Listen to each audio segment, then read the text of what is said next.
হয়েছে যাতে অল্প হিটেই কুলিং ফ্যানটা ঘুরে আর কি। দেখুন আমরা অলরেডি 800 ওয়াট লোড দিয়ে রাখলাম, কারণ ব্যাটারি একটা পুরাতন একটা আপনার স্পার্কের গাড়ির ব্যাটারি, সেলফের ব্যাটারি, RS 70 ফিলিটের একটা ব্যাটারি। এই জন্য হয়তো আমাদের লোডটা একটু অল্প সময় চলতে পারে। এই দেখুন 11.2 ভোল্ট আছে আর কি, ডাউন হয়ে গেছে। দেখি আমরা কতক্ষণ চলে আর হিটটা কত, আমাদের হিটিং ইস্যুটা কতটুকু মানে আসতে পারে আর কি। অলরেডি 42-এ চলে এসেছে। দেখবো 70, আগে তো অনেক সময় 70-75 উঠতো বা 80-এর উপরে গেলে এক্সেস হিট দেখাইতো। এখন দেখি কতটুকু হিট হয়। আমি এখন আছি মোবাইল হাতে নিয়ে দেখতেছি। আর আমার চ্যানেলটা এখনও যারা সাবস্ক্রাইব করেন নাই প্লিজ সাবস্ক্রাইব করুন আর বেল আইকনটা অন করে রাখুন, যেন আমরা নতুন নতুন ভিডিও ছাড়লে আপনাদের কাছে পৌঁছে যাই সবার আগে। আমাদের সার্কিটের কোয়ালিটিটা দেখুন, খানিকটা কোম্পানির মতোই, কোম্পানির সার্কিট যেই রকম এরকমই দেখুন।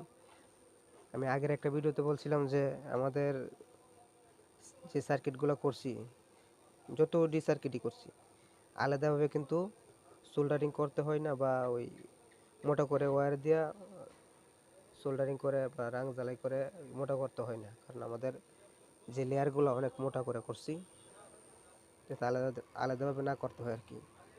দেখুন ট্রান্সফরমারটা তো ওই আপনার গত বছরের কোর্স ছিল, এই জন্য একটু কালসা কালসা ভাব মনে হইতেছে আর কি।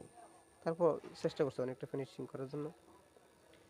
এখন ফাইনালি একটা আইপিএস তৈরি করলাম 1000 দিয়ে। আমাদের আইপিএসের মডেল হলো আপনার কেয়া সাইন 1070 বিয়ে।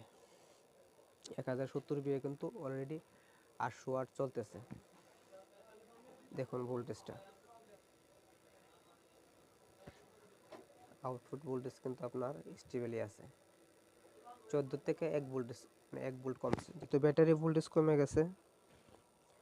এই দেখুন 10 ভোল্টে চলে আসছে, যেহেতু ব্যাটারি ভোল্টেজ কমে গেছে কমতেই পারে ভোল্টেজ, তা বেশি না।